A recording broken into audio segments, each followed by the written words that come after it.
and what do you like and what you don't like about school. And some of the things that she said to me were so profound that it actually gave me direction to what to say today. She doesn't know that, she helped me.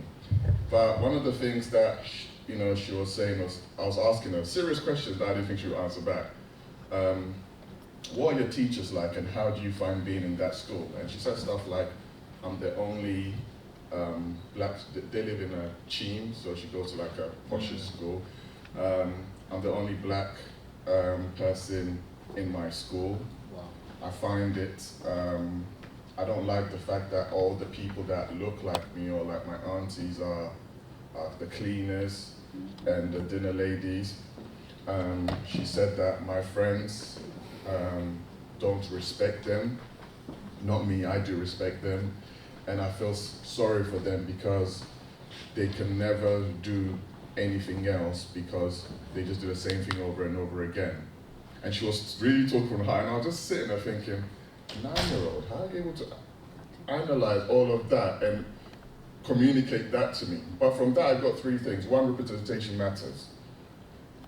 2, development matters. She was telling me, look, these people are never going to be able to advance themselves because you're doing the same thing over and over again. So she was talking about development. And then the 3rd thing was respect. And it kind of coined where I'm going to go with, some of the things I'm going to share with you today. So keep that in mind: development, respect, and representation. Now, although I look like I'm from, I've got African origin, so I classify myself as Ghanaian. But I want to talk to you about, based on what she said to me, and I hope my PowerPoint thing worked because I tried to do some animation, so if it doesn't, forgive me. It looks good. Yeah. It looked good. Oh, thank you. So one of the things that, for me, I'm a very highly motivated individual. Like I'm supercharged when it comes to, if you tell me that there's a pot of gold in West Norwood, or there's something, I'm gung-ho with it. I don't know if you know gung-ho with it, but I'm very much, why should I be here if I know that there's something going on there? I want to be where the mix is. Oh, the thing is gone, sorry. And I'm going to start with, one of the things she said about value or respect. Now, as a professional, most of you probably graduated already, so this is going to be a bit long, but I learned very early that you get paid not because people like you. You get paid. Oh, how? You know, okay, yeah, can you leave it on that? Sorry. Technical difficulties on a professional event. Yeah, you get paid not because people like you, but based on your value that you bring. When I first started out, I remember when I first got my pay, salary, I think it was about 30K a year. I was so excited, I thought I'd landed.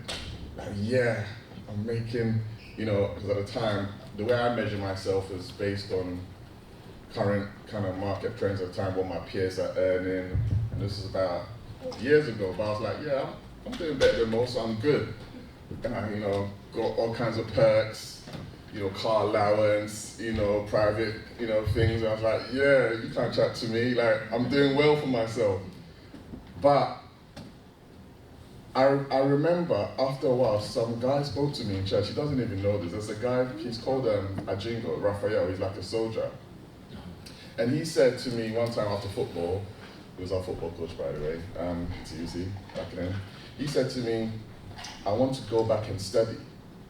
And obviously I looked at him, as I was a much older uncle, like, brother, what do you mean you're going back to study? He said, no, I want to better myself.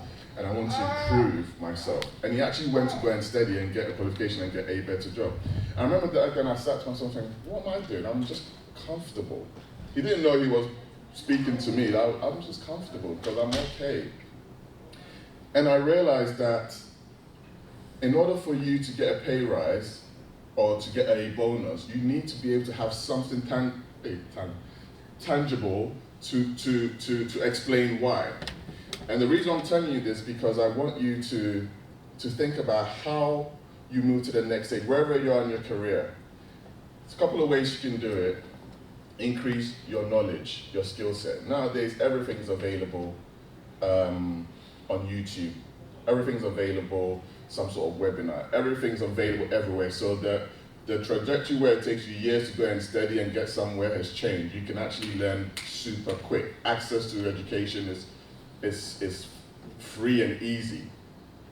So I want you to be intentional about improving yourself. Like genuinely, like if you're not happy where, some of you may be comfortable, there's no trigger, as I said, you're good where you are, that's fine. But if not, I want you to be intentional about where you want to see yourself in the next, year, 2, 3. Me personally, I would advise that if you're in a workplace, HR always have these career development portals that they make available to everybody, and they usually have like courses and stuff like that, which they sponsor, even the government sometimes. So I signed up recently to be a business analyst. The reason why is because I learned that some of my peers were earning 500K a year, 250K a year, and I was like, hold on a minute, I'm doing that again, no. Why is that? And I learned, and for some of them it's only because they speak a different language. I was saying to someone the other day that I'm going to learn how to speak a different language, because that in itself is a skill that moves me from one stage to another. So don't relax, but intentional where you want to be, and discuss it with your management. The reason why, I'll tell you a sad story, we're meant to get pay rises, and we had, you always manage that, you have a conversation, like, yeah, I got you, man. Usually the pay rises come around April, then time, so if someone's got new hair or a new car, just know that the bonus hit. So I was like, yeah, we're gonna do this. And then at the end, the pay rise that he offered me wasn't up to my expectations, but I saw other people's pay rises, like people brag about these things, So I was like, okay. But he did provoke me to do something and take initiative, and I'll come on to that. Develop a plan. Like wherever you are, ask for more responsibility. That's how you get pay rises. If take on an initiative, whether it could be anything. Nowadays, you could even say, I want to do diversity and inclusion. I want to drive more work experience for black people. Like you could literally, you name it. Something you could put on your CV to say, I was part of this initiative, or I drove something. Or go and speak to the HR or your manager or something and add some sort of value. It's important. Because what I learned very quickly was more responsibility means more money, because the more I'm valuable to my manager, he can't sack me because you need me. But if you're someone that you just clock in and you clock out, and every day you're super replaceable, because if you're not there, I can easily replace you. And yeah, there's no such thing as job security. Let me just add that now. So you're better off, especially in this day and age where I think AI is not our friend personally, that is coming in more and more. We're making it super clever. There's going to be a time where you become replaceable. So the best way to combat that is to upskill yourself. And there's so many ways you can do that. So I wanted to make that clear from the onset. So that's the first thing, set goals. Now, work ethics. When I was younger, I didn't really have proper work ethics. I used to just want to get paid and go home. And I met this Asian brother. I used to work in Ladbrokes back in the day, and he taught me this. He used to work so hard, and his idea is, I want to go up the ladder and become a supervisor. Me and him were same level, we were both in uni, part-time job in Ladbrokes, Rainers Lane. Don't ask me why I was working for a betting company, I wasn't a Christian then. But it was good money. But what he used to do is, he used to go the extra mile. Like, do more than everybody else, and work out, 2 twos. He was my supervisor. And I was like, hold on. And he used to be like, what used to annoy me for me being like his brethren, he's now telling me what shift I'm working. And that used to irk me, like, no, it's not that time. But what he did was he used to work really hard. His work ethic kind of came through. Me now, what I find is being dependable at work sends the best message across everywhere. It's almost like I call it your personal brand. Unfortunately, for European people, I find they're quite lazy compared to like my Asian counterparts, like, Chinese or like Indians. They work hard. Yeah. Like anytime I have a project, I'm like, hey, I need someone to jump on it. They're almost like, yeah, pick me. And they back the thing, do it extra. And I used to be like, what's that drive? And I realized that because there's not many jobs out there. So when they got one, like, you need to do your best, otherwise you're out. But that work ethic of super working hard or being known as a hard worker goes a long way, because again, when it comes time to fire people, the first thing that they do, because now I sit on the other side now, so I can see when we're going to fire people, and it's really painful or horrible as a Christian, but someone's got to go. And we only just look at the budget for salaries, and we literally just pick, how do you think this person rates out of 3? If you're 2, you're borderline. If you're 1, you're out. And literally is that kind of decision making. We're not even looking at the name, we're just looking at performance figures, and that's it. So when you work hard, it sends a signal, and people know that I can depend on this person. So if they ask you to do any task, don't wait till the deadline and then give it up. Give it beforehand. In fact, let them check it first. Oh, I've done it up to here. It's due on Friday, but on Wednesday I want to have a quick sync review, make sure we're going on the right track. See, when you do stuff like that, they start to trust you. There's some people you give them work, and you even have to remind them that where is it. In my workplace, we just assign a task to you. We give you a deadline. At the deadline point, we don't want to hear excuses. Where is it? Have you delivered? And that's it. There's no, oh, but this person, I'm waiting on this person to this. No. You do that 1, 2, 3, then you get a mark on yourself that I always have to, we call it micromanagement. That means even though you're a leader and I've assigned something to you, I always have to chase you. That means I don't trust you. If someone micromanages you, it's a sign of saying that I don't actually trust you. So never be that guy. If they give you something, you're on top, you're on job, you're backing it. So they know that, oh yeah, Auntie Pat's got it, so it's all good, we're done. Right? Emotional intelligence in the workplace is also important, and the reason why I put this in there is because now I have to figure out, synergy. Before I never knew that people in the workplace who are not aligned can become a problem, especially Americans. Americans are people that hate you and they tell you to your face. English people hate you and they're funny about it. You know, they'll tell me, I don't really like you, and they'll tell you in your face, I don't like you, this is why I don't like you. So you know, okay. So you have to learn how to manage kind of emotions. So when someone is a bit out of order, you can see someone's getting on someone in a meeting, being able to read the room and not take sides or kind of throw someone under the bus because you know they're already feeling low, whatever. You need to be sensible like that in the workplace, otherwise people think that you're insensitive or you're rude and all that kind of stuff. So you need to be aware of these things.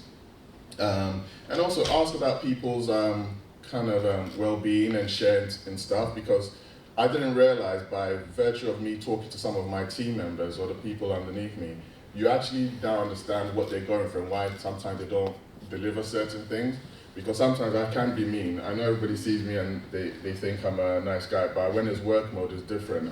I don't want to get fired, so you know someone has to go. So sometimes it has to be like rah, rah, rah, rah. But when you start to learn people work for you. Like, they don't even care about the job anymore. I have a good relationship with you and they work for you, so you need to kind of learn how to massage those, thank you can call it rapport as well. And understand your own strengths and weaknesses. One thing my manager always says about me is, he always sends me into the wildfire. I actually put this on my CV. I'm very good at delivering bad news. It's a skill set that I developed. Like, when it's hot, and I know, and they send a black guy in, and I'm like, okay. And I go in and I see like, you know, old men, like, you're about to have it, someone's about to go, someone lost £1 million, someone lost 10 million, someone has to get fired, and they send you. And the reason why she does that, she says something that you know how to read the room and calm things down and deliver the information and get out. And then she asked me, she called me on the side and like, hey, so what happens? Like, yeah, everyone's sorry. So she used to call me the negotiator. So she sends me in when it's hot. But the fact that that's one of my strengths. My weakness, for the life of me, I can't do is taking minutes.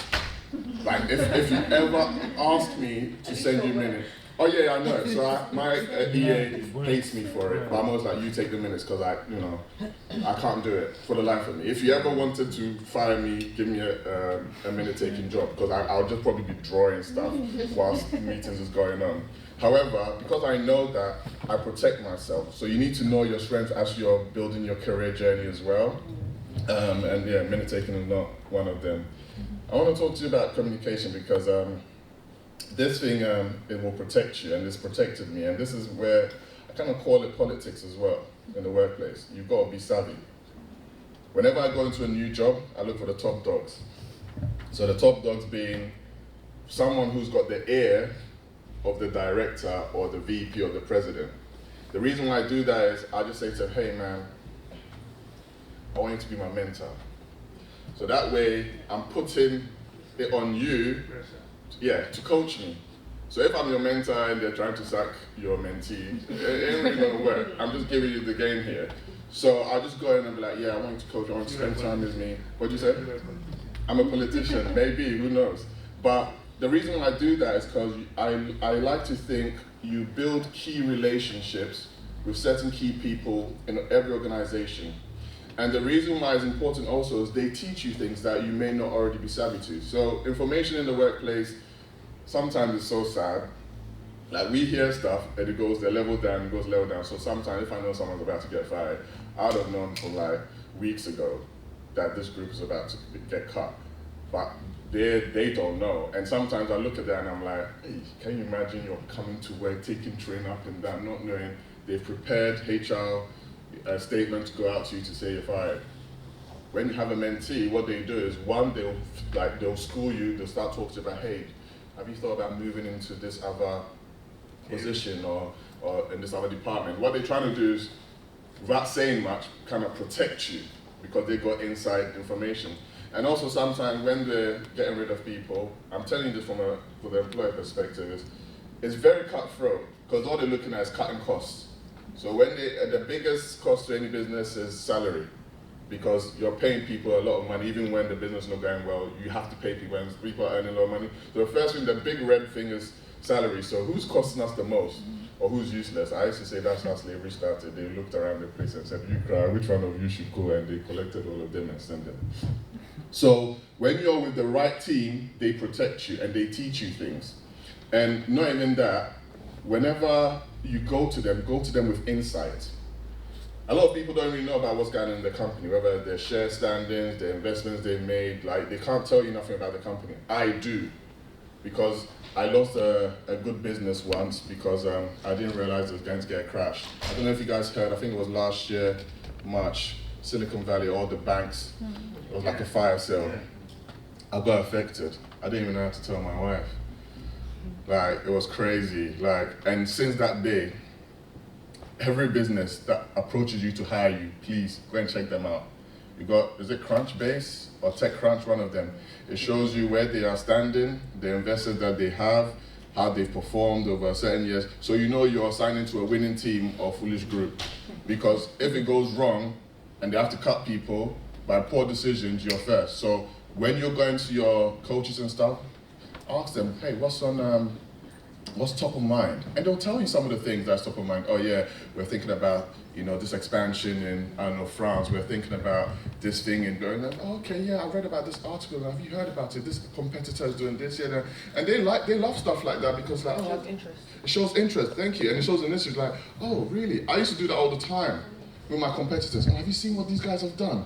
Oh, this person has just signed up to this company. And they'll be like, really? Where? Send me that article. And so I become like the informant, and they start to look after me, and one of the other things I also say here is record every conversation when it comes to the workplace.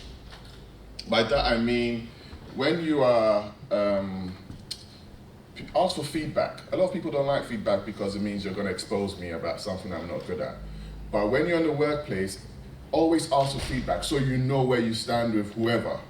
Because sometimes, especially with Europeans, they don't really speak much, but they discuss you and make plans about you, but they don't really talk to you to let you know, oh, we discussed you today to find out who we're gonna, cut and stuff like that. So you ask for feedback and record it. So for me, remember I told you about the pay rise thing that I missed out on?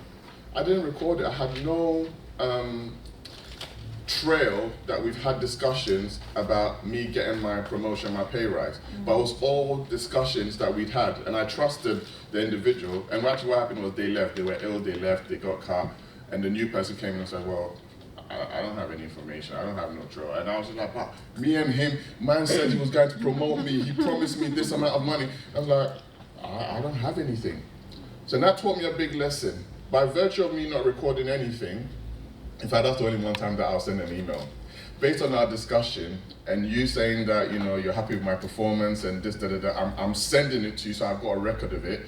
So that the next time my pay rise conversation comes and you try and act brand new, I just pull up the receipts. Oh, we had a one-to-one, and do it monthly if you can. One-to-one on this day, you acknowledge all these points I've made, that I'm doing well, I'm doing well. So when it comes to now, pay me, you're not gonna come and say that, oh, but why?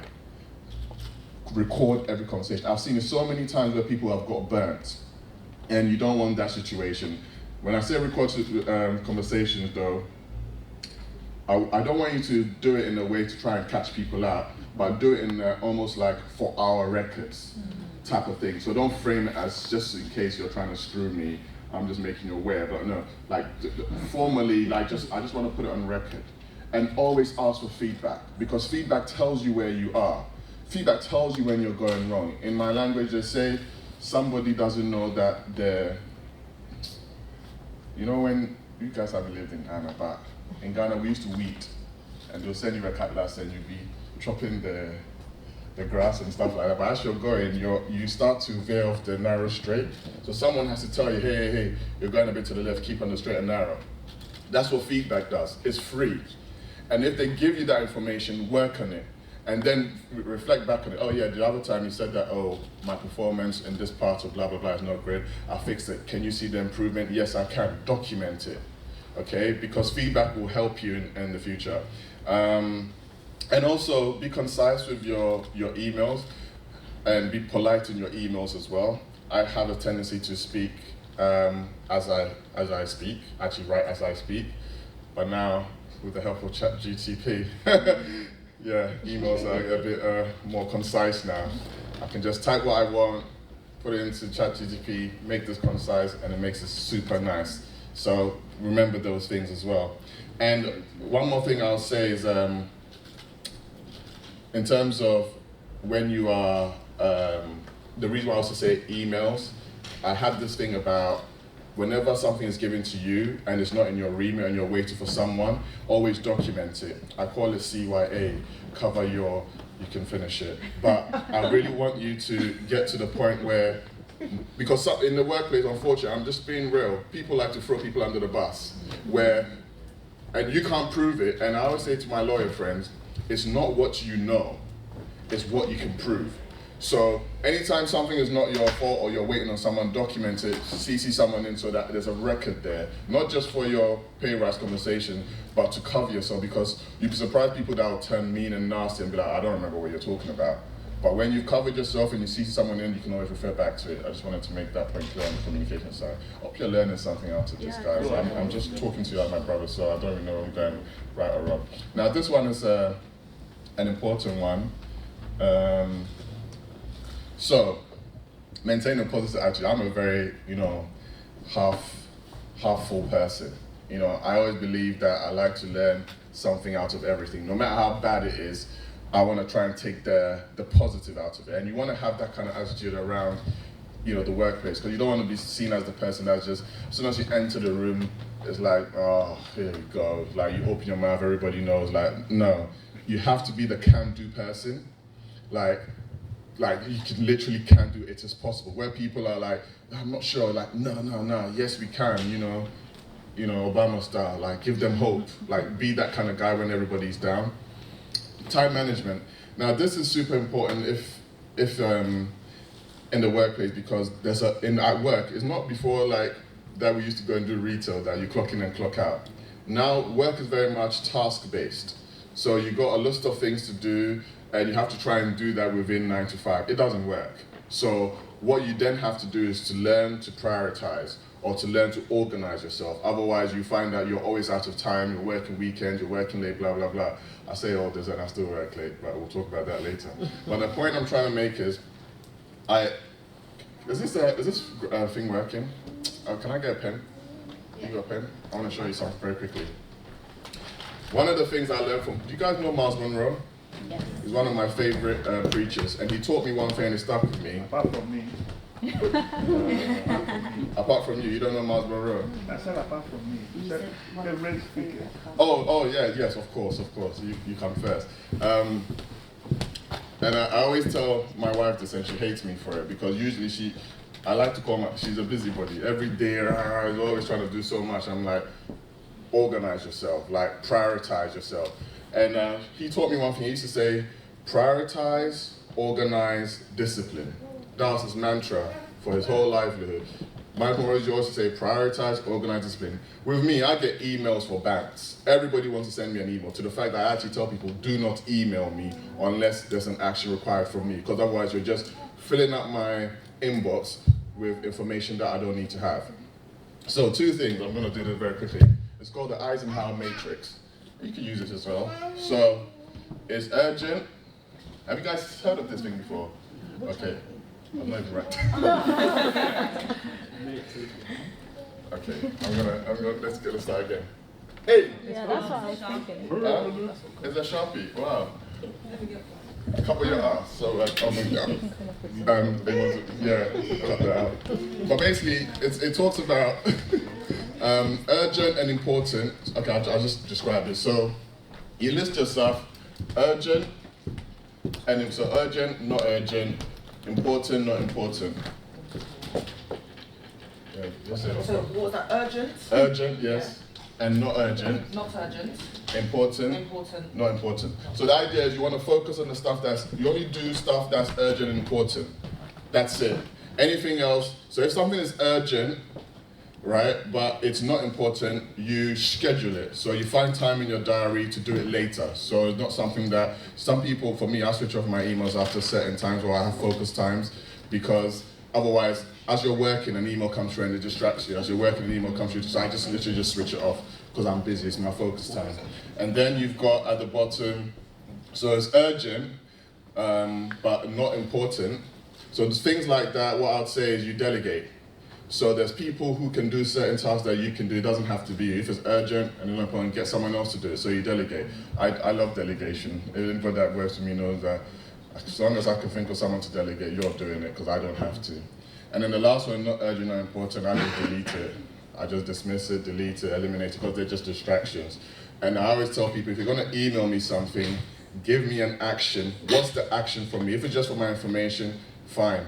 But if you want an action from me, like, make it clear. Because some people send you like emails and like, okay, why are you sending me this for, type of thing. So that way you find that your day is nice and easy. I just cancel so many stuff out, put stuff in my diary schedule. I use a diary a lot. I use Post-it notes a lot, and I use my to-do list.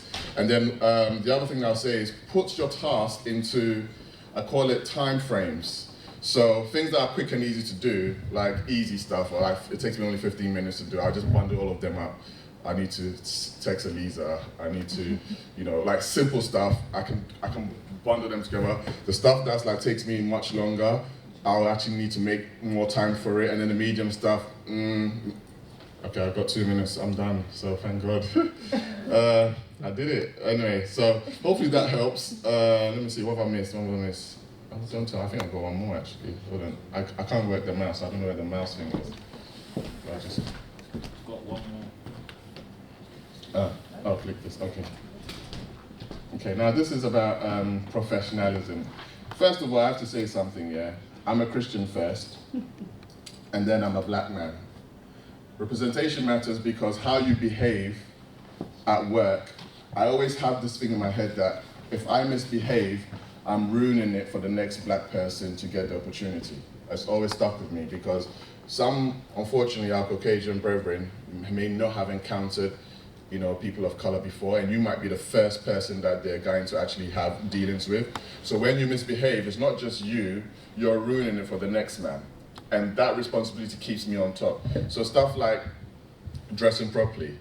Like, you'd be surprised how many people just turn up to work shoddy. And sometimes when I see them, I tell them about it, not even just black people, but, I'm like, bro, why is your shirt not ironed? Why are you lazy? Like, it's a professional environment, come correct. I've got some brothers, I'm not, you know what it means to look neat. My thing is not to look expensive, my thing is not to look whatever, I just want neat. I've seen people who may not have the best clothing, but they're neat. Like, you've made an effort to be neat. Present yourself well, how you conduct yourself well. In terms of meetings, for example, you don't want to go into a meeting, you know, sweaty, and you're late, and you're standing there, and it's like, oh, here you go, it's a black guy again. Nah, allow it. Don't do that to us. It's enough. We've got our own battles we're fighting at home. If you're a black person in the workplace, yeah, represent us with your timekeeping. For me personally, what I do is before any meeting starts on Teams, because I work a lot from home, I like to be the first one to log in. So that you're not the one that, oh, you come in 5 minutes and say, oh, sorry I'm late, guys, sorry I'm late, guys. You start to build a brand around you that you're always late, and it becomes like an inside joke. Oh yeah, oh, you just woke up, like no. Like, be serious, be presentable, like be on job as a black person, yeah? And as a Christian as well, be honest in your dealings. Like, you see, I work in an industry where people talk, but they don't talk to you. I'll never forget one time I was sent to Brighton to go and close this deal with one of the biggest agents in Brighton at the time. This was years ago. And what they didn't tell me was that they had inside information for all the deals that had been signed with all the agents within the area. So when I got there, it turned out it's like, yeah, I'm going to negotiate, right, about this new whatever. He said, what's the best price you could do for me? I looked at him and said, well, let's discuss, the doing and I told him a range. And he was testing me because he actually knew what everybody else had paid. And I didn't know this. I was like, look, this is my remit. This is how much they sent me to, give to you. This is how much I know. And I was new. This was fresh, like new. And the guy looked at me and he told me, I was trying to explain the reason why. They didn't tell me, they didn't give me inside information. Not knowing, he brought all the contracts. And I didn't know he could do that. I thought it was illegal. He had all the contracts from all the other companies in the area and showed it to me. He's like, you passed the test. And I was just like, imagine if I went to him, it's like me saying to you, oh, this phone is £20. Then I come and tell you, oh, the phone is £100. And then you already know that she paid £20 for it. Straight away, you tell me to walk out the door. So I had to frame it like, look, some customers, we do certain deals for based on, but you have to be, in these situations so you know what you're saying. But he literally caught me off guard. And I was so scared, like, what kind of environment am I in that people have actual people's confidential contracts, that NDAs and stuff but these institutions actually talk, so they know what they're all in bed together. But it taught me a lesson that your integrity matters in the workplace. For me, hold that dear. So anytime that even I have to make it, sometimes they'll come to me like, hey, who do you think should go? And they want me to make the decision so they can pin it on me. Well, he said that, this person. I'm like, no, I think maybe we should, and I palm it away, because the next thing you know, they'll go and say that, oh, I spoke to Bright and he reckons blah, blah, blah. That's not what I said. So you always have to be careful, and also make sure that when you're using Teams, just know that Teams has the transcripts. Yeah, I don't care what they say, you're working from home, whatever, that thing is recording everything.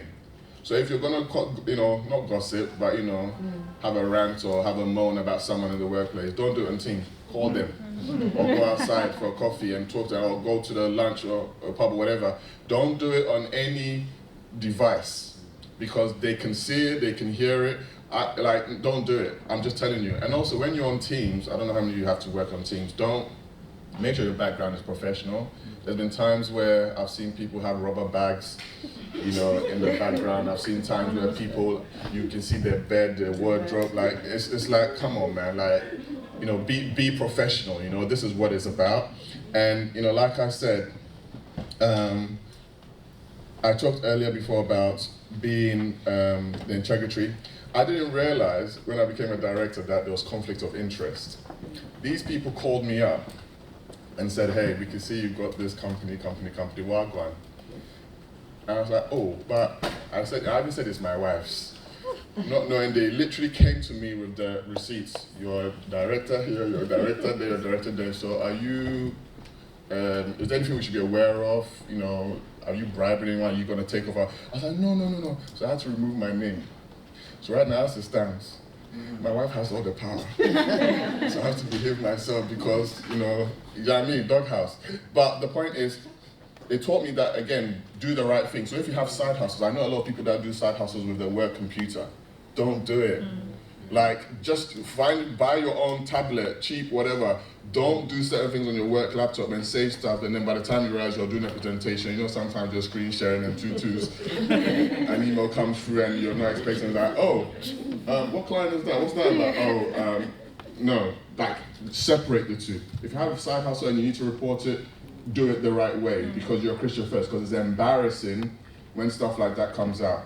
One as a Christian and the other as a black man.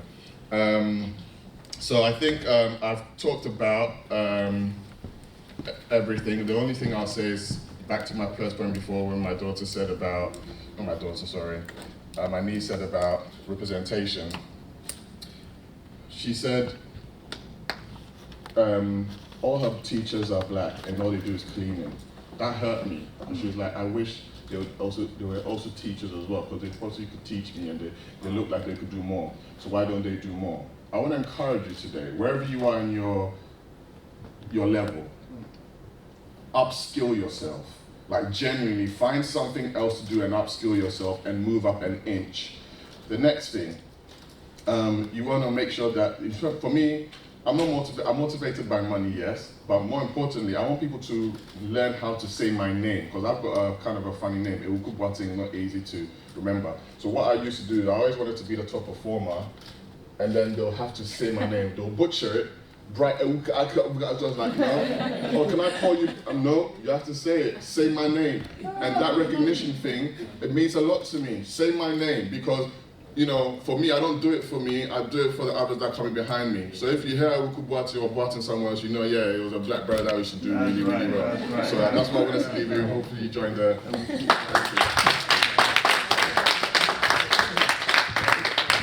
Thank you, Mr.